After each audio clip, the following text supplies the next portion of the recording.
მერტოში შეაჩერე საშინელება უბრალოდ აპატია ეს იყო მარტო სოფელი არ იყო არ იყო მარტო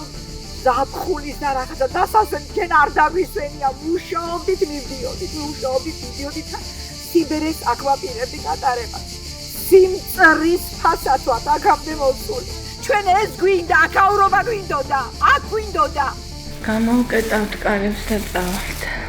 ძალიან გვიჭირს ამ ადგილის დატოვება 32 წელიწადი რო აქ იქნები ძნელი ახლა აიბარგო წახვიდე საუნო წახვიდე დავშესაფარი არ გვაქვს 12 სული საქონელი მყავდა ვინახები გვაქვს ასეთი სოფლის მეურნეობას ვეწეოდით გავყიდე ეს ყველაფერი ლარის პასად ყველაფერი მიატო ყველაფერი